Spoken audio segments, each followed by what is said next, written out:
All right, guys, welcome back to the podcast. We just finished watching all of the Champions League matches. It went well for some and bad for others. Oh, boy. Once again, Antonio Conte's Champions League campaign ends in disaster. Half of the time he's been involved in the Champions League, he goes out, he gets knocked out early. He'll never beat the allegations. Napoli finished 30th after all that. It was a crazy day of games. We were watching the Benfica game as well. With this Champions League format, one goal changes everything. But it wouldn't matter for Napoli anyway. The live table just like boop, boop, boop. It looks like the stock market, like the final day. But it does give an enjoyment because when's the last time you saw, what was it, 18 games in a row? I don't think ever. Yeah, that's what I'm saying. So this new format, you can see, there's a lot of giggling. Anto was enjoying it because he didn't have to worry about Milan playing. You were just worrying about everything else. Boy. That's right. I appreciate that. What's a Divano from the League? Divano. Is that the couch? The Divano League means the couch league, where you Oh. get to watch everything and you don't worry about everything. Yeah, okay? you were having a good time. Yeah. And it actually worked out well for you because, well, not the fact that Napoli went out, No, not but Napoli, Inter, yeah. despite winning against Dortmund, the fact that Real Madrid lost and Chelsea won, ended up giving Inter an extra 2 games. So that could help Milan in We don't need that kind of help, but Yes, you hey, do. it is what it is. yes, you do. Your best chance at winning the Scudetto is Inter going far in the Okay. Champions Oh, League. yeah. According to who? According to anyone with a brain. Okay. All right. Anyone. All right, let me tell you guys where the teams finished and who they could potentially play, and then we could break it down. Inter finished in 10th place. They will face either Benfica or Bodo Glimt. The positive of finishing on the seeded side of the bracket is that you will play your second game home. So the return leg, it's a home game, which is usually a good advantage for them. Juventus finished in 13th place. They will play either Club Brugge or Galatasaray. Again, same thing for Juventus. Tough. Second game would be at home. And 15th is Atalanta, who will play Dortmund or Olympiacos. Again, Tricky. second game All of them is tricky. home for Atalanta. And as I mentioned before, Napoli out of the Champions League. Bad week for Antonio Conte. Out of the Champions League, lost 3-0 to Juventus. Probably out of the Scudetto race. They're 9 points away. Where should we start? We got a triplete, guy. Let me because we always thought that Conte was doing a great job with the Serie A and is very good, but what a disappointment in Champions League. I thought at the beginning that he was going to be much higher. I thought they were going to for sure make the playoffs and then win some, but number 30 in Europe, that's really bad. In a favorable league phase. Even with the team, with the injuries, whatever, you cannot be number 30. I mean, there's teams there that are in front of Napoli, and very disappointed of Conte today. Also, I think it's not, for me, I guess, just to clarify, it's not that they lost today. It's not that you lost to Chelsea. It's the fact that they lost before this. It's the game against Copenhagen. It's the game against Frankfurt. You could lose to Chelsea were the champions of the Club World Cup. They had a really good second half, but it's the fact that you got to this point where you're fighting on the last day, and you always needed a miracle. Even if they won the game, they would have needed help from everyone else. But Pete, you're somebody that you had Conte as your coach with Inter as well. This is not something new. You don't get Conte to win the Champions League. But it is a disgrace to go out as the champions of Italy, to go out and to be number 30 on, once again, favorable draw. Yeah. Look at the teams who finished in the top 24.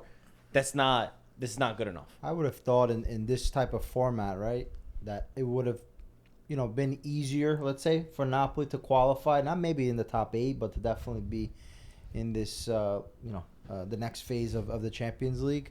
And even considering that last year, Conte was able to win with Napoli, right? So, sure, you always want to aim to win another Scudetto, but you already have that. For Napoli, it's important, but Champions League money brings you to the next level in terms of getting the players that you want, because he always demands certain players, and you need that money to stay alive for the next year. So, you lose out on a lot of money that potentially, Napoli, obviously with all the injuries, it's been difficult, but roster-wise, you can probably compare with some of the better teams, at least to go one more round, and then be able to collect more money. So really upsetting. It's even for Conte, I think, don't you want to not be laughed at or said, oh, this is a coach that can't win in Champions League, can't go far in Champions League? It's just, I don't know what exactly the issue was, if it's psychological, if it's him, that he doesn't want to play every 3 days and just wants to play once a week. But they're 9 points away from a Scudetto, from first place, which is not easy to get back. And you're out of Champions League. So why don't we break down why? Because people ask all the time, why does Conte not do well in Champions League?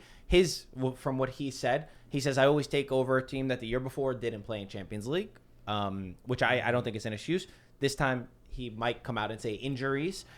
I think it's the intensity that he tries to play with his teams week in and week out. And when you have to play every couple of days, you can't win playing this way. It's very difficult to do that when you're playing every 3 days. It can work in a week where you motivate the guys and you build it up.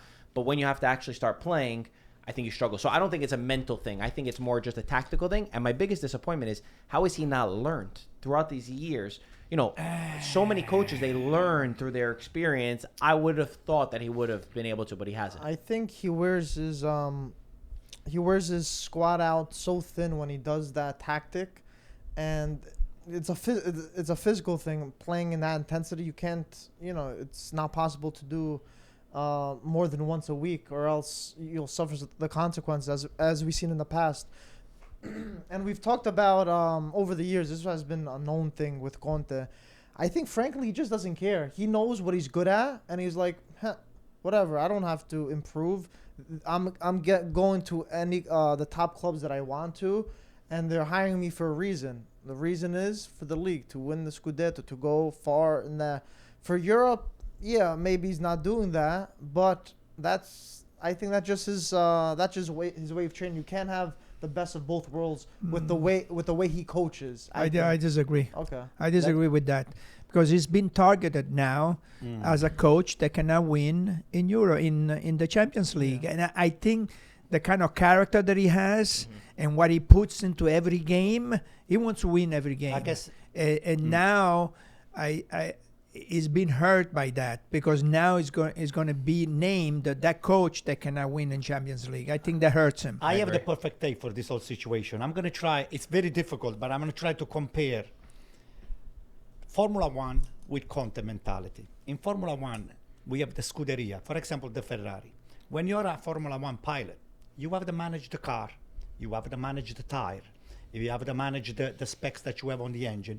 You have to manage the gearbox. Everything has to be, it's part of you as a unit. So the whole squad works together. In this particular case, when you're talking about Napoli, I put the blame square on Conte, 100%. The reasons why you came up with with the great, analysis that he overtasks the team and he just stressed them out. Winning, even when you're winning 2-0, 3-0, when you're playing in São Paulo, it's like the spectator, they demand you to play this very up tempo. Everybody's running down balls, attacking the space. But Spalletti's Napoli went far in the Champions League. 1 second, I'm talking about Conte. So what does it have to do with the Maradona? It has to do with the Maradona too. I'll tell you why. Because when you go to the stadium and you pay the tickets, you do not want to. We're complaining about the Cortomuso winning the 1-0. Conte is not about winning 1-0. He wants to win 2-0, 3-0. He wants to go over there and just play the game and make even make the people that they pay the tickets. Because they only got 1 point away from home. What I'm trying to say is this. You cannot have everything, have your team playing at the top level. Forget about the injuries. The injuries is just because what we're just saying right now. The injuries is because he's been tasking those players, the very same player, every day, every week, somebody else goes down. It's because of the tempo that is playing. It's not managing. Okay, here's the deal. Conte is a coach, but it's not a manager. What is the difference? You're not managing the squad, because it's not how you start it. It's how you end. And what's the correlation to Formula One? the Formula He's One saying is 'cause he had to manage on the Formula many One. If the Formula One, if you attack too much and the tires, you never watched you never watched the Formula One Grand Prix, did you? Disrespectful. Okay, if So you let ever me- watch let- one let- Formula One, you will have a little understanding of I this. was just But the asking what problem- the correlation It was. is a correlation That's because all. if you You have to change the if you tires. overuse it, you have to change it, or can't you change have the to flat tire. manage the tire. So Because let me ask you then. yes, Because I think I mean I don't think it's acceptable to go out in the top 24 personally, but now you also have the worst of both worlds because you're 9 points away in the Scudetto, so you can't even justify and say, all right, you know, we're a couple points away in the Scudetto race. You're gonna go out in Champions League. Maybe we're gonna win back-to-back Scudetti, something that Maradona couldn't even do at Napoli. You can't even say that because I think 9 points is too much. I genuinely think 9 points will be too much, especially with the amount of injuries that this team has had. Yes, they're only going to have Champions League and Scudetto and Coppa Italia, but I think they screwed it up. I think they screwed up the way that they managed the entire season as a whole. And the injuries, I think on top of that, it's the way that he's managed the timing of the players that have come in. Neres, for example, was risked in a game that the guy was injured already, and he threw him into the game. I think it was a Parma game. He always kept playing the same guys over and over again. right. I mean, even Bucama was a player that could have come in earlier in the season, but he always forced the same guy over and over again. Look at Vergara. Look at Antonio Vergara, the goal that he scored. He looked like Maradona on this goal. The only reason why he's playing right now is because everybody got hurt. That's the only reason, because he was going to be sold. His agent said he was going to be sold. He had to make his Serie A, Champions League, and Coppa Italia debut all in the last weeks. And he's showing more quality than some of the players who were brought into the team. Then we don't even have to talk about the transfer market, which was clearly a disaster, not just from him, but the entire club, because they make those decisions together. Do you guys agree that you're not putting Napoli in the Scudetto race, even without Champions League football? Yeah, because you have Milan ahead of them. Inter already 9 points ahead, like you said, and Juventus right there. Right there for the taking. Even Roma, that's been playing great football and, is right there, a point away, 2 points away, whatever it is. So there's a lot of teams that are right there for the taking. If it's, Napoli alone, I don't see it, and I don't think they're gonna come back, and especially with all the injuries too, it's just been a bad year for the club as a whole. Yeah. Do you cut it real quick? The way things are going, Out of the race. they're going to be top 5, and I think they're going to end up 4th or 5, not more than that. Which could mean out of Champions League. I do agree. I don't think you could bet against Antonio Conte. It's never a winning strategy. But at this point, with the way that the season's going, he usually does improve in his second half of the season. I think it would take a miracle. I genuinely think it would take a miracle. Do we cut him some slack? Wait, no. Answer the question. Do you think they're out? No, I don't think they're out. Yeah, Okay. not entirely. No. What would your percentage breakdown be? Anto, are they out? no, They're not. they're gonna fight with Roma. They're gonna fight. Scudetto. No, for the not for the Scudetto, Scudetto. No, the talking Scudetto about. they Yeah, are okay. for the Champions. No, I Yeah, don't think yeah, they're out. For the Scudetto, for the Champions League, they're gonna fight with What Roma. percentage would you give them? Low, but they're not Like out. what? 20. Oh, that's still high. That's high. That's very high. Five For the teams- Scudetto, five Mike. teams. Between Yeah, three for the teams. Scudetto. No. 5 teams, Pete. No, They're all no. there. 5 teams. The biggest thing will be how far Inter go, but I think you have to worry about Milan. I think people are sleeping on where Milan are going to be because of their poor form in the last couple of What weeks. I want to ask you guys is, do you cut some slack to Conte now, or do you blame Conte now? What side of the rope are you on? I'm not cutting him any slack. So for one thing, these injuries, everybody's talking about the injuries, how many players has got out. The thing is that 4 players, they all have surgeries. 4 players. Usually, okay, you have some injuries and you can blame the coach for the injuries. But when you have 4 major surgeries that people are going to be out 6 months or more, even Neres now, he went for 3 months. surgery, right? And Anguissa, who left healthy, and then I think in the last game of the African Cup, No, was before he in even the- started to train. Before he went to that. Before he Oh, went to the it was African Cup. before? Yeah. Okay, so he had surgery too. So, yeah, 4 players, 4 major players, they all had surgery. So I cut him a little bit of snack there. Yeah, I mean, listen, all the players out. If McTominay said it after the Inter game. Count Lukaku, count De Bruyne, Anguissa. Now Milinkovic-Savic.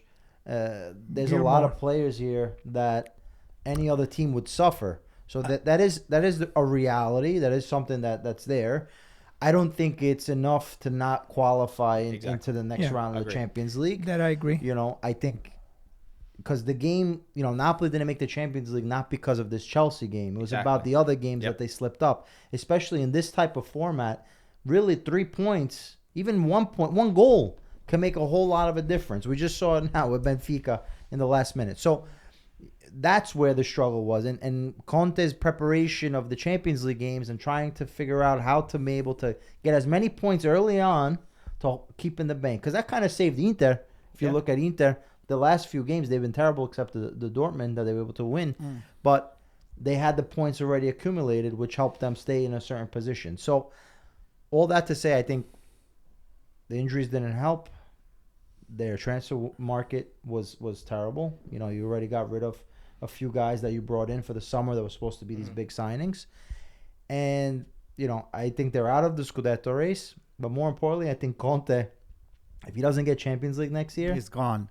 He's gonna say I'm leaving. I gotta just put this whole situation that Conte now is becoming like the focus of this conversation. But at the same time, we all in the past, myself included, criticized Allegri for the cortomuso, just waiting on the back and then and then take your chances and take one shot on the goal and then put the game away and it's over. The cortomuso that we say. So people they've been saying, I've been listening to those guys. So il calcio champagne. At the end of the day, you have to manage your team. Okay, you want to get to the end. You have to manage your team. You have to manage the minutes that the player they play. They are on the field. You have to manage everything. Conte is not. Okay, Allegri is doing. You play once a week. Relax. But even with once a week, he's rotating player. He's been the last 2-3 weeks. He's been putting 5 or 6 because new you played players. 3 days. Relax. Relax. Conte won last year though. So, but he won. Inter lost. Conte didn't win. So we'll see what happens. Inter lost. It was more of an Inter loss than Conte win. I think it'll be a similar situation this year. So why don't we talk about Inter? Because Inter don't make the top 8. It's different than last year. Now they have an extra 2 games to play. I'm trying to remember the 2 teams that I said. Benfica or Benfica, Jose Mourinho.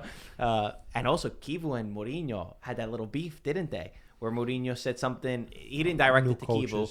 But he said, some of these coaches getting jobs. And I think Kivu did say there are shots from even our friends in the next press conference. So there might be a little bit something there for us to watch out for. How do you – Inter's story, you beat Dortmund. The story is that the players that you have on the bench are able to provide you goals. Like it's different than last year. But looking forward from – what's your takeaway from this Champions League group? Are you happy? Are you taking the positives, or are you upset that you weren't able to win the 3 direct – battles and you don't get the top 8? Listen, I think getting the top 8 would have been very, very good for us to not have to play 2 extra games in an already crowded season. So that part obviously sucks. But I think in terms of getting to the next stage, it's important that Inter are able to get into the next stage and they have a favorable matchup, being one of the higher seeds in the next group. You said it before. You could play Sporting or Man City after that. After that, potentially, we'll see. But at that point, all the games are tough. And also, I would say, after last year, how it kind of came to an end, it was important to kind of get things back into shape. And aside from just Champions League, Kivu has, in the same Inter at the same point, have more points than they were with Inzaghi. Keeping up with playing a certain style, being an attack-minded team, and then finally being able to also rotate players that we weren't able to do last year, specifically in the striker position. Lautaro came in the 88th minute in this Champions League game, and it wouldn't have been possible last year.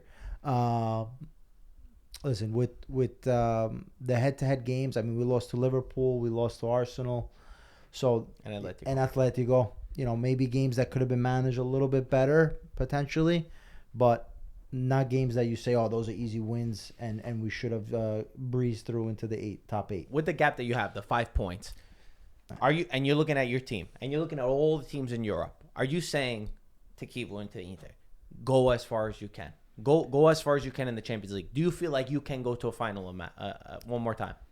I mean, to go into the final is not easy. No one can predict it every year. And already Inter being able to do it twice in such a short time. Wow. Is Hey, too, you is lost pretty twice. easy. Twice.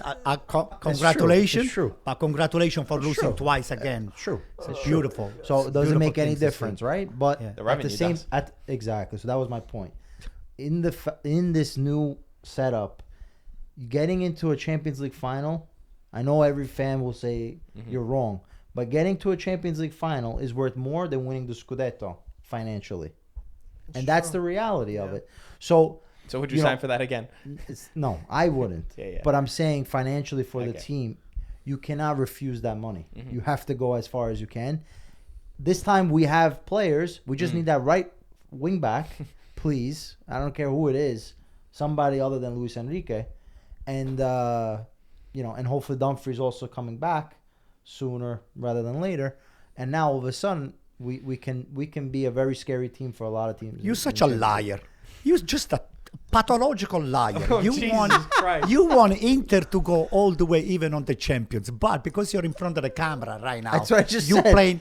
I just said I no, would you go- Did not. You did not. I You did said, not say "Oh, go all the way to the nah, Champions League." He said if you had to choose. If you had to choose, so listen to me.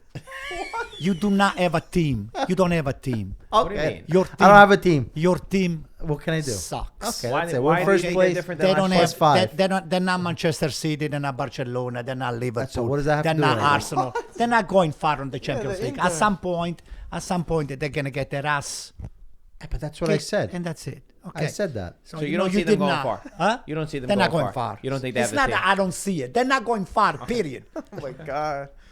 The hate has never been stronger. What's going on? It's not being seen or not seen. Okay. The team is not going far. It's Are they going to win the Scudetto?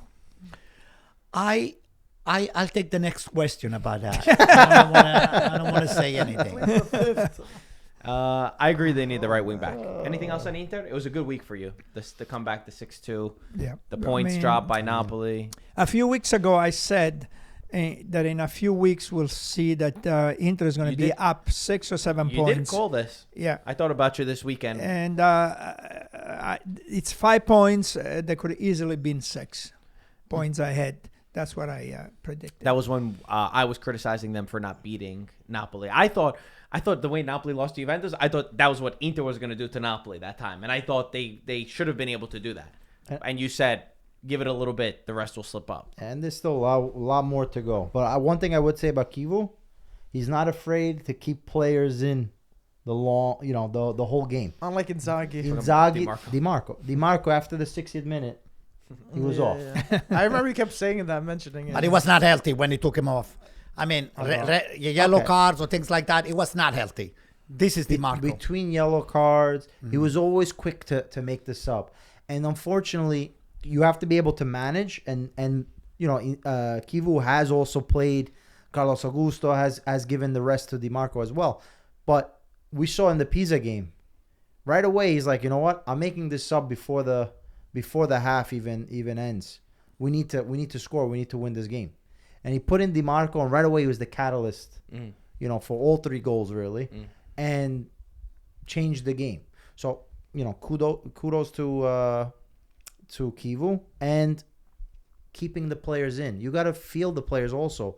It's not just numbers that you look and say, oh, he's got a yellow card. The probability is high. Take him out. No, you have to feel the play. Talk to the player. Know, okay, this is the time to make a sub. Yeah, and I love watching Pio. My God, every game, the guy is. I think it's gonna be hard to keep him on the bench for much longer. I know we keep an Inter. we still have a long way to go until Italy have to play in March, but he's one of those players in the box. He wins every ball. He holds up. He works harder than everybody. Yeah. He holds the ball up incredibly. He helps the rest of the team around him. He's an outlet inside because you could just cross the ball to him. If I'm looking at Italy's having these March qualifiers, I'm finding it hard to keep him out of the team. Even in the starting, for sure out of the team, but even in the starting 11, he's just so deadly with how big he is. And you can see even the rest of the world, everybody Arsenal had to Yeah. change their center back Mosquera. They had to take him out because he was manhandling him Yeah. at 20 years old. I mean, we were talking about a few months ago for Italy, saying hopefully someone pops up. You know, March is a long time away. I remember saying that. I was like, maybe, who knows, someone will pop up. At the time, Keane was playing very well, and no one else was really coming through. And we're talking about, oh, should we bring an older player back, Balotelli or whatever the case Palestra was. too is another one. Palestra, We're yeah. talking about Verratti. Vergara was Yeah. another one that's It's getting interesting. good. Bartesaghi. The issue How is about Bartesaghi, I think, is great. The thing is, what our issue is now is like Italy. Once someone plays well, all of a sudden we want to jump on them, right? But we have to see. It's not about the one season. You got to see the second, the third season. What type of player he is. And oftentimes, I think, obviously when you see someone like Pio, even Palestra, I think Palestra's fantastic. If I was, Inter and I had the money, Palestra right away, because that's the prototype that you want. Bartesaghi, like there's no reason to go after Bartesaghi, sorry. There's no reason to go after Estupinian. You know what's annoying? You know what my problem with this is? We're always too late. Because now, why do we have to start including these guys into a roster when it's do or die? When it's this game with so much pressure. Yeah. It's not that we just discovered these guys out of nowhere. We knew about them. We didn't know that they could play at this level. But why are they not integrated into the team in some of these matches, which is perfect for them? They're hungry. They'll fight. They'll show spirit. Not that now, okay, we got to go in a do or die situation against Northern Ireland, and all of a sudden we're throwing in 3, 4, 5 new players. That's a deeper problem. To me, that's so frustrating that, I'm not saying that it's going to happen, but God forbid you go to March, you put these guys in, and it's their first game for the Italian national team altogether, and there's no training camp beforehand. That's the one thing that's annoying. Well, listen, to be fair, Pio has been there. He was there already. Keane, we don't know his injury, if when he's going to be exactly 100%. I know he's coming back, but we have time to March.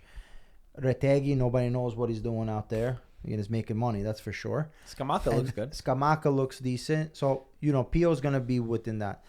I think, even a Bartesaghi, you can call him up because Di Marco's going to be that left wing back. And I think playing for Milan, under Allegri, he's going to be ready. And he's not going to be this guy that you need him to score. But he's going to add something that Di Marco doesn't have. He can score. I'm saying you don't need him to score. This guy, but he adds something that Di Marco doesn't have with that physicality. The one thing is Palestra, really. Because for me, it should have been done a long time ago. Di Lorenzo's not good enough. Yeah. And also players like, I would like to see Ricci and Pisilli. I would like to see these guys every week. Yeah, he should play every week, these guys. They're young, they're Italian. What are you waiting for? I think they have all the qualities, technical, and to succeed. If we just build on Pisilli, Kone's out for 1 month now for Roma. So Pisilli is going to probably be the guy that steps in. He's a killer in front of goal. My God. And Roma against Milan, I think it's what we're starting to see the Gasperini team. They were battering Milan. Just the way that they played. I think Malin helped a lot. Just the style of football. It's getting to what I think we would have known. And one of the criticisms we had too for Roma is when they go down a goal, they don't always bounce back.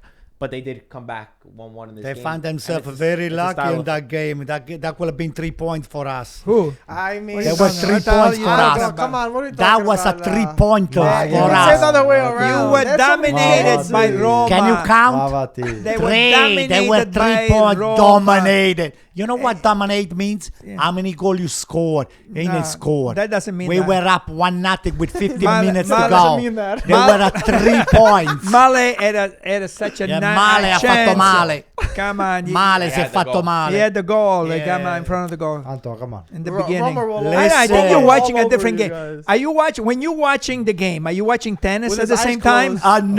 No. Anto, you got to admit that Roma. The first half they played better, but AC Milan, You know what it is? Milan didn't deserve to. If we didn't deserve to lose. Well, you know what Modric said? Modric said if there's no penalty, we would not have conceded. That's it. End of the story. He said we would that not means conceded. 3 points. 1, 2, 3. Okay, that's it.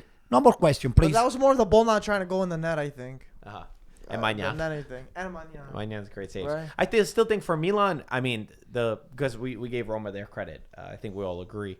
For Milan, this is what you're going to get with Milan, right? There's going to be games that they're up and down. Right now is a stretch that Milan is not playing good. You could admit it too. I think they still have a question mark around the formation, what to really do. Pulisic's been out with his ankle, not at 100%. Even when Lau and Pulisic play, you know, they're not really center forwards. Lau wants to be a little bit further out wide. So I think Allegri has a decision to make with this 3-5-2 if you keep with it. He doesn't want to move the midfield. He doesn't want to move Bartesaghi and Salamakers, but you're also not getting the most out of the guys up top. I still think Milan will win the Scudetto if Inter go far again in Champions League. I'm not counting them out. There's too many champions in this team. There's too many really big game players. You have a fantastic goalkeeper. You have your midfield, Rabiot and Modric is exceptional. I already mentioned the wing back. Then Leao, then there's Pulisic. There's so many guys in this squad. If they keep the gap close, it's just like Napoli last year. If they keep it close, this team is going to go far. Don't judge just based on their last few matches or results. You know what I find funny, just real quickly, is for everyone that's fighting for the Scudetto, just like last year, they're saying, "Oh, if Inter, let's hope they go far." This year, Milan, "Oh, let's hope Inter go far." The Champions, right there, you got to be right there till when they, and hopefully they slip. That's what you guys are playing. I don't know if that's a good thing or a bad thing because it's showing that Inter trying to compete everywhere. Other than the other team fighting for the Scudetto aren't in Europe and just trying to win something. That's how it works. Let me just say something. You guys, no. You guys, it's interesting. You guys have this tendency to downgrade Allegri like he's the guy that sits back all the time with this kind of a soccer like style. Allegri. But he I does. With like this soccer Allegri. style. You used to say I think It's Allegri's just a a fact. great coach. I for changed Milan. my mind. I changed my When mind. it's that. convenient. I understood now his philosophy. This guy here, first of all, only the last 3 or 4 games he's been sitting back. But in the previous 7 or 8 games, Anto, why do you feel the need to lie? It's okay if you have a style of football. Who cares? You're winning. You're winning. Who cares? AC Milan was a But it's true. proposition. You do not sit gonna down. do that. You do sit back. Not all the time. 99% of the time. But it's okay. You're not sitting back been- now. I'm not sitting There's back. been times where it's beautiful. Like, even the way you counter. There's times that There when Milan you was playing go. Inter or Napoli, you remember the way that they played Napoli? That was beautiful. It's okay to sit back. You have to be smart. We wish we would see a different gear, I think, in the lesser games. This is the first time that you drop points. And you got some luck. We too. have a new You got- you're gearbox lucky. coming to the Scuderia, For so we're Formula gonna One? change the He thinks they're gearbox unlucky. and we're gonna go. What do you got? How many games are you unbeaten? 20, 21. Bravo. the most in That's Europe. good. Bravo. So that's a good I thing. appreciate. Are you trying to be sarcastic or? You only lost one No, game. I'm telling you, okay. you're 21 unbeaten games. Pretty good. So We have a that's interesting pretty stat good. for that. Okay. But don't say things that are not true. Which is, for example, That you don't sit back. You do sit back. a little You bit. Aldo, just admit it, man. What's wrong with A you? little bit doesn't mean that we don't park the truck bu- like you said. The bus. We do not park the truck. What about the bus? the bus? We don't park the bus. We're not Parallel bus park, drivers. parallel We're not bus drivers. Okay, No, we're not train? bus drivers. No train. We don't. Okay, sorry. Either way, I think they'll be there to the end. Let's talk about Juventus because we focused on the Napoli angle. Juventus tied against Monaco, a game where I think when you see they don't have all their starters in, you see the drop off in quality. But Juventus were so smart in the game against Napoli. I was so impressed with the way that Spalletti managed the team in this game. Usually, Juventus has a mistake in them. Usually, the team is so immature and so naive, and Cambiaso will throw the ball the wrong way, or there's always one guy in the team that decides to make a mistake. They were so smart in the way that they were pressing first, but then when they got the one goal, in the second half, they sat back. They waited, and because they know Napoli struggle against a team that will sit in a low block. They waited for Juan Jesus to pass in the ball. Boom, 2-0. Boom, 3-0. Yildiz was phenomenal. He called him an alien after the match. He said he doesn't do normal things. Thuram, I think it's the best game that I've seen Thuram play. Him and Locatelli, the way that they beat McTominay to every ball, McTominay did not like what was happening to him. They were physical with him. He was trying to do the build-up. They didn't allow it. Thuram was just everywhere. Jonathan David got his goal. But I'm really impressed with what I saw from Juventus in this game. Really impressed. Spalletti knows for these games, even against Napoli, he really knows how to do his homework for these games and win when you have to win. And this was a direct battle. Literally, they're fighting for points, and you know a lot of people were saying that whatever. Yes, it was a weakened Napoli team, and Juventus did have the upper hand. But I think they beat them in pretty much all aspects of the park. But then again, you gotta call a spade a spade. Yes, Napoli were in full strength. But regardless, I don't want to take up too much credit from Juve because I really thought they were fantastic all over the place. I don't think Conte had answers, unfortunately. Juventus played better. Okay, let me just say something. Juventus, until the game was 1-0, Napoli always, I had the impression that they could have done something to maybe, not to even up the game, but they had a few chances. That's what Conte said. They had a few chances. And then the second half, the individuality that Juventus had, they overtook just the whole game. I mean, with these Yildiz, with Thuram, a couple other guys, Napoli was totally overclassed. So, but there was a penalty that Conte has been crying about it and all the stuff. But to me, I would have given the penalty because, you got somebody. It's very evident, but many times we're given, many other times we're not given. We're not here repeating the same old nonsense. I don't know who we're going to blame over here. Bottom line is Juventus deserves to win the game. They played much better than Napoli. No excuses for Conte because you don't have your starter here and there. You just don't have it. Sometimes you have a bad game. What he did, Spalletti, he took away McTominay, dynamic movement, and he took away the Lobotka too, because Lobotka is the brain. When you take those two guys out, that's it. The game is ended right there. Because you don't have Politano on the right hand side, you don't have the Di Lorenzo, Neres. What is good? You know what? I didn't appreciate the fact that they sold what's his name? Lang. Why are you selling Lang? Lang, why you didn't use it? They spent a lot of money for good. Lang. Huh? He wasn't good. It wasn't good? Whatever he but it was played, never he used, Marco. Yeah, even because there's a reason why. There is a reason even why. the times that he Yeah, I don't came think in. he Why was you good didn't enough. use Vergara that often Okay, too? that's different. Yeah, that's separate. I mean, I agree on that. let them use. Lang, I don't know. I would have kept him a So, little bit more. as You don't far have any as- more. You don't have any player left. You just wait. So as far as Juventus is concerned, everything that I read about Juventus, everybody said they play great, fantastic. The players, David is really getting into the game, and Locatelli, which before he was criticized, now is playing much better. And when he put Miretti in, Miretti's got chances to score too in the previous games. And then I heard the interview that Spalletti said, and they said, no, I didn't like. We lost the ball here and we lost the ball there, and we cannot lose the ball in that part of the area. And David is a nice guy. You cannot be a nice guy if you're a center forward, inside the area. You have to be tough. You have to be mean. Not a nice guy. He goes, and then he talked about Yildiz.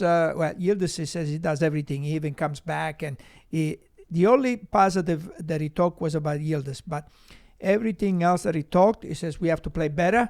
We're making a lot of mistakes. And we need to improve, and we're not there where I want the team to be. So he has a very clear idea where he wants to take this team. And even though everybody's saying, what a great game they play, he's not satisfied. But his ideas and the way when he talks is very clear of what he wants to do. So I think Juventus will improve even more and going forward. I think you're also seeing Spalletti was really bad with the Italian national team.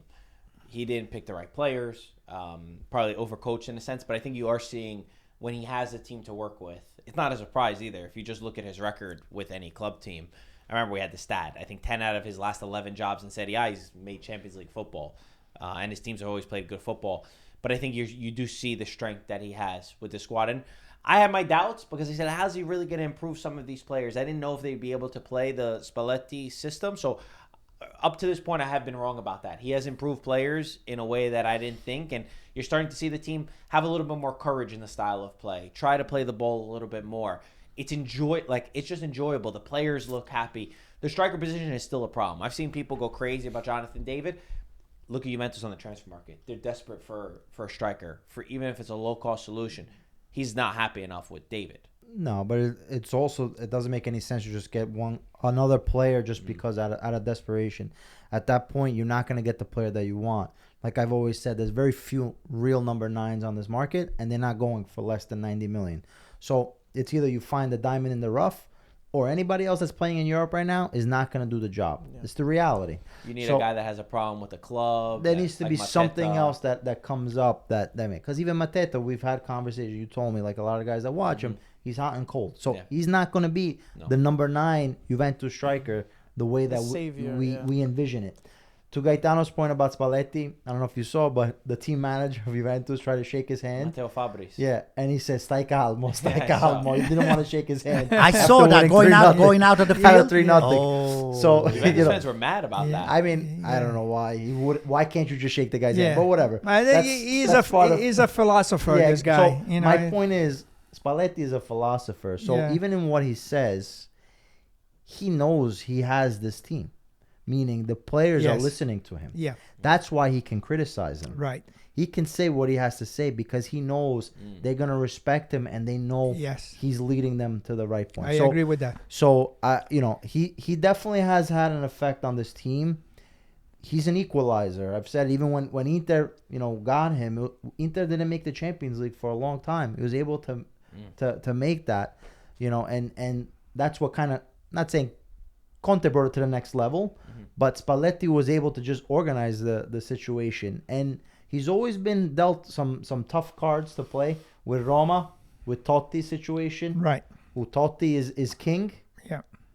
And you have to kind of Icardi. figure out that. Icardi with Inter, with Vandana and everybody else. So you have to play that. So he's always been smart. I think going back to the Italy national team, everyone says it's very different to be a national team coach and a coach at a team that you see players every day And you can coach them. and you can coach them. Do we have a report, Mike, on Openda? Is he hurt after he was smacked around? Do we know what happened there? And then Is he gonna- Cabal got his cheek. Is he going to miss any games? I can. He played today. I can double He check. played today. How long he Check- was check- sick. What the check what? the injury report. What the hell? guy- What the I'll hell check happened? what it You was. know? Too. No, I don't know why it was. What? His style of dealing with players. It's old school. Yeah, It's very old school. Yeah, he smacked people around. It was a back of the head too. It was a double, right? It was intense. It was Yeah. like Also, there's some videos of him doing it to fans. I don't know if it's real or not. I can't tell what's No. AI and not. You didn't see the I video saw of him that smacking one. a fan? The I saw fan, that. I no. thought that was fake. I wasn't assumed sure. it was No, fake. I was like, okay. there's no way. he's That's smacking AI. That's I AI. didn't see You it. can't tell anymore. yeah. It's impossible to tell. Yeah. So A AI. in Italian. he has bro. Actually, speaking of AI, Spalletti said he thought Conte's quote about him was AI. Did you see this? Yeah. So that. After the game, Spalletti called Napoli Oh, ex-campione. the ex-campione Yeah, he got d'Italia. pissed So the off. former champions of Italy. Conte flipped out. You need to show respect. Yeah. We wear the Scudetto on our jersey. I saw that. And then Spalletti He said, got her. I thought the quote was AI. He's like, I didn't think there's any way that he said it. Oh, but he actually said it He was said not it. AI. He did say it. Oh, It wasn't Yeah, AI. it was in the conference and stuff. So they're getting even the coaches too. yeah, but With I thought the- those guys were kind of a friendly before and Well, things like the that. way they now. hugged each other before the game, Listen, Yeah. they couldn't let go of each I think other. Conte is grasping. I think Conte is looking for anything at this point.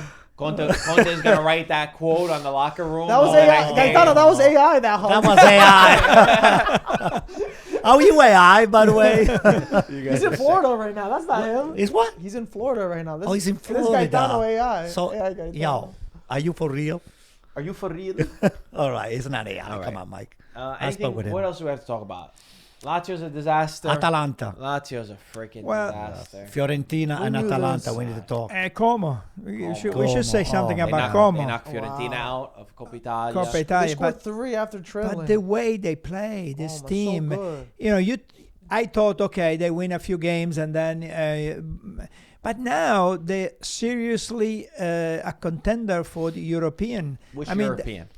the Europa Cup because they're in 6th place. They got 40 points, and the next team behind them is far away. So I think that 6th place, I think they could lock it up. Yeah. And the way they play, I thought at one point, okay, yeah, they won a few games, and now they're going to start losing. They are for real. They are for real. And the way Fabregas has got these guys running and young players, and technically they're so good. Everybody's so good. He's got them running up and down. And when you have a superstar like Nico Paz, but even the center forward, Dubicas started scoring. He got hurt. I mean, He got Baturina, hurt. Perrone. Perrone Perrone is very good. And even Morata got a chance to score. The guy hasn't scored in like 6 years. He got a chance to score too. So he's got everybody. Everybody's really running. Can he sustain that, Gaetano? Then listen, I didn't believe it that they could sustain. I think they could sustain. I think that Because they sixth only place have belongs to them. Because they play only Coppa Italia and the Campionato. If you see this Como, once they make Europe, Fifth, it unlocks a new fourth or revenue. fifth. Fifth would be insane. I don't think. You don't think so? That's I very think tough. so. I think so. Man, because that could potentially be Champions League depending on if they get a fifth spot. But if you saw Como win Europa League next year, would you be surprised? Not really. I'm not surprised by this team anymore. They were in Serie B a couple of seasons. Well, 2 seasons it ago. depends Yeah, next year crazy. if Nico Paz stays or Nico Paz He's gone. leaves. I If think he's gone, they're not winning No, anything. I don't agree with that. Then they're winning. depends They're not Fabregas. winning Europa League. For me, it's Fabregas. To more. win, you're saying winning Europa Man, League? I'm just saying, would it surprise Oh, you? come on. I mean, first off, Do you see the quality in Europa League? well, the thing is, Como is not this regular team. I think we see it because it's a provincial team, but that family, one of the richest in Europe, if not but the they richest can't In just the- spend in the whatever world. they in want. the world. They okay? can't just spend whatever they want. No, but they've been spending a lot of money. So I mean, if we Yeah, but would for go years, to the all books, for the years, I'm all their just- teams were spending a lot of money. Other Okay. teams, they spent a lot. What in last year? but I'm saying in the last year, right? How much money did they spend? 92 million in the summer. How much did they sell? I don't know. So they spend more than Juve, Inter, Milan. Yeah, but okay, fine. I'm just But- saying but in, in- in, but in in- the like transfer. Atalanta. I'm just No, saying no, in the no, tra- okay, in but the hold transfer on. market. I Yeah, agree, yeah. but if you think about it, they were in Serie B 2 years ago. By all the means. the teams around them, the teams before them, like that they've overpassed, Lazio, Bologna, all these kind of teams, Atalanta, they were spending for years. Yeah, but to none get of them to this spend point. 92 Yeah, not million that without much. selling. Not that much. I know, not but that look at the Lazio has results to that they always have sell. This already. team always has to sell. It's how So you it's- spend it too, so Marco. How I you agree. spend I'm it. They're not- very listen, smart. But the thing is, spend that I'm money. not arguing. I'm just saying It's when not you a fairy have when you tale have either. money and you can buy, it's not even about buying the player that costs 50 million. That they're not doing. But when you could buy 15, 20 million, that 15, 20 million dollar player is a lot better than the $5 million player that you can get. That's true. It's the reality. So when you can add that up, and then you get someone like Nico Paz, who unfortunately I don't know. I know Como's going to try to be keep able it. to manage to keep him, but they're going to have to pay up a lot of money. No. Why? Who has to pay a lot of money? Well, Real Madrid pays 10 million for him, right? So, yeah, Something they like can that. sign him for $7 million this But summer. so my point is, for Como to keep him, they're probably going to pay a pretty penny if they're going to keep him. Yeah, they were saying in the realm of like 40 to 50 million because they would own 50%. So then That's not a at lot that of money. point, Yeah, That's but- not a no, lot but of where's money. the financial FFP, fair Right. play? That's the problem. Because then But, once you get into FFP Europe, there's is financial Right. fair play. Are they talking about the stadium? There's going to be a new stadium that they have to work. Because work that on. stadium is not for Como. They probably can't get it. Yeah. We're talking about the thing is it's all happening now. It's all now that they Yeah. would need it. They would. I don't see Nico Paz staying at the club. Morata too said that difficult. if he stayed next year, he will give up his salary. He said, "I'll play for free." Just So to have that's how Nico you know Paz for next sure to him. he's not staying. Yeah, exactly. But it is a very beautiful storyline to watch them become, and I think it adds a bitterness to teams like Lazio. Like if you're a Lazio fan, you're watching this another team overtake you, another team that has a stable project, that has an ambitious ownership, for all the problems that Lazio have gone through, selling players, transfer market, Sarri, Lotito calling one of the fans on the phone and saying, "Oh, all the players don't like Sarri." Now Sarri coming out and saying, "No, that's not true. The players actually don't believe in the ambition of Lazio. That's why they're coming crying to me in my locker room that they don't want." Romagnoli almost out, and then he comes back in. This is Selling really the best. too They much. sold Tati Castellanos. They sold Guendouzi. Guendouzi. They might still sell Romagnoli because they're Mandas. saying he's pushing. The Yeah, best Mandas is player, gone, the best right? They player sold in him. each Oh, position my you let go of. We're I talking mean, about- how can you compete like this? And How that's can when you couldn't even do a transfer market in the summer. Oh my god. So like you didn't bring anybody new. That was the whole thing with Saudi. Like at least we keep the players that we have. We're not selling. And then January comes thinking, oh, I'm gonna go buy players It's now. a disgrace. I'm selling. I'm losing all my top players. That's a So disgrace. So they got a few Yeah, odd no, balls but- in there. There's a few teams like that. I feel bad also for Torino. Torino is in a mess too. Yeah. And, These teams. probably if you cannot just sell the team. You know, was impressed. It was De Rossi what he did with Genova. Oh my God, I was jumping out of my skin watching Genova been overtaken. Yeah, they came back against Bologna. Bologna. It's just too much with a red card. Boom! All of a sudden the game changes, and at the last minute, boom! De Rossi is jumping like a. I want to ask Peter, because Peter knows this world better than I do. When we talk about Lazio, you talk about Torino. These clubs. There's a couple more. Udinese you could put in that list. I'll put. Do you think those ownerships actually don't want the ambition? They don't want to go to Europe. Is it like a thing where if you go to Europe now, the expectations rise? We have to spend more money. Are they happy in that position? I mean, listen, I don't think anyone's happy in that position because Lazio, they've been in Champions League, they've been in Europa League, they've Okay, always cut been... Lazio out of my argument then. Okay, Torino, Udinese. Torino, Udinese, Well, these so- squads. Torino, Cairo runs a really tight ship, so he's not gonna spend $1 more than what he's able to bring in. Jeez. So that's the reality, and even when something is going right away, you make sure that he brings in the money. I guess Belotti situation always rings in his ear, and that's always a fear of his. So like Bellanova, the grade, he said he wasn't gonna sell him. Boom, Atalanta comes in with 25 million, sold the next day. So Torino, I think with Torino, and this is where the fans' frustrations kind of come out, is Cairo saying, "Oh, we've had 11 years where we haven't gone down to Serie B, maybe even more now. I stabilized this club, I did everything." But the thing is, after those 11 years that you're there, you need to make that jump up. And I think especially Torino, being that you have Juventus there, right, that are winning or consistently always in the top positions, and they'll always be there. At least the Torino fans want to push for Europa League. They want to make that next step up. And you have even the stadium opportunity, because Torino is one of the few municipalities that allows for privatized stadium, because they have the blueprints with Juventus. So you can buy the stadium, build it out, do everything. And it's just not happening. So a lot of times it's these ownership groups that they're just very hesitant. You lose a lot of money as an owner.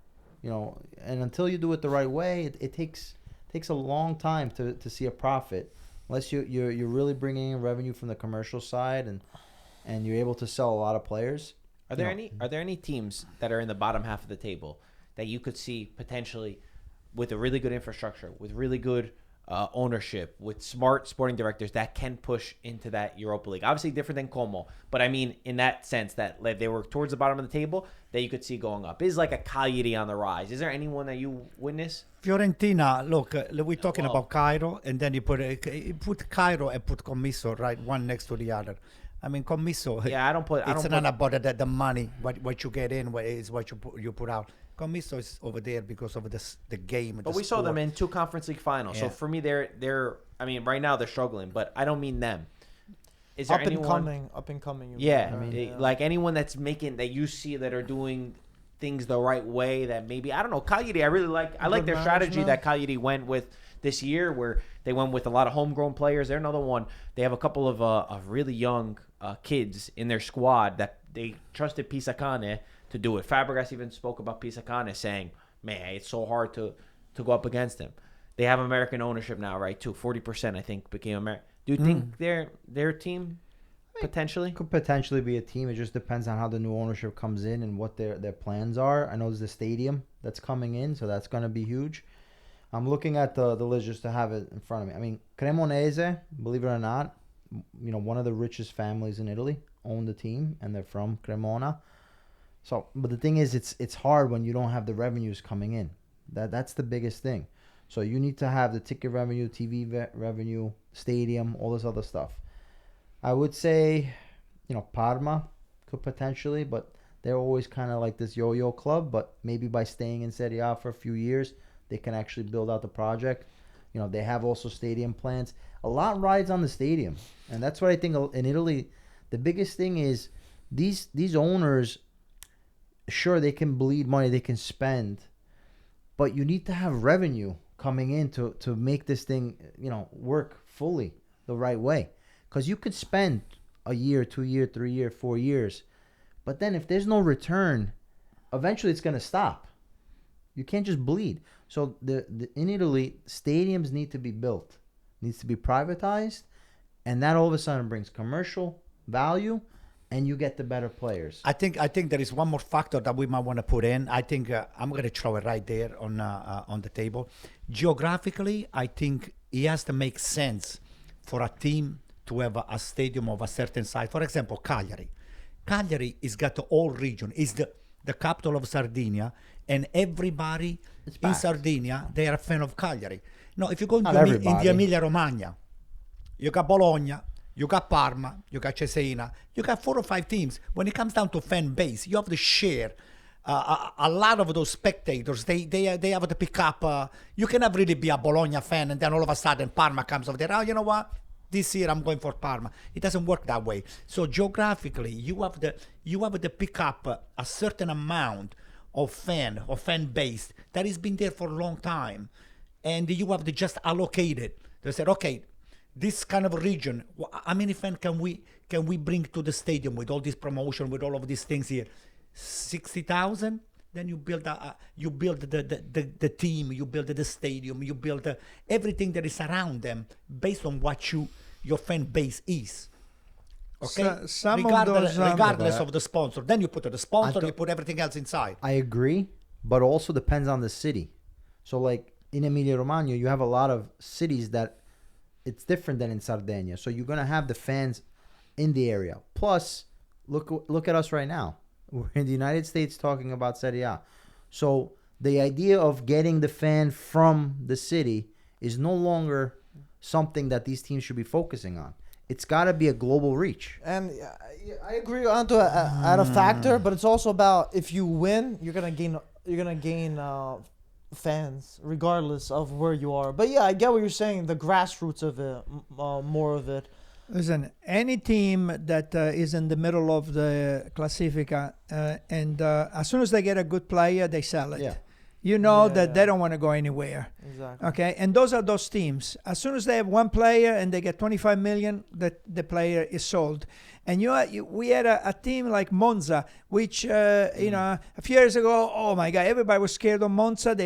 What did they do? Now they're in Serie B. But there are a lot of teams like that. I remember years ago, Brescia. I mean, they had great players. Tonali.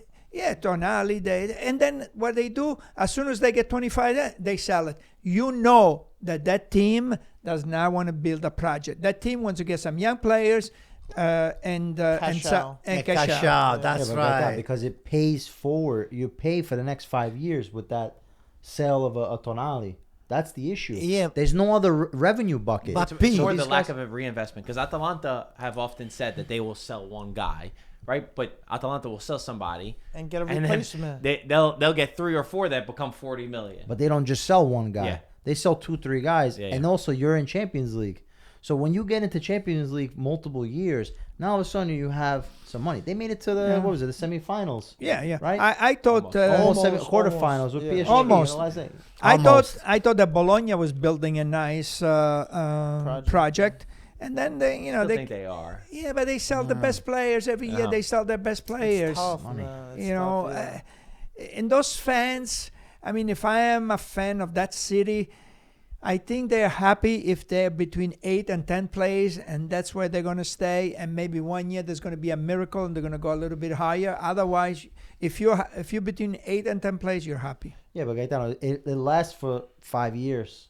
Then once it's 10 years that you're in 8th and 10th place, you're going to start saying, hey, you want more. Let's move up. It's true. Okay, but I'm telling you that Bologna has been there all the time. Fiorentina has been there all the time. There's so many teams. Torino has been there all the time. There's so many teams. They're always between 8 and 10 plays, and that's it. They don't go.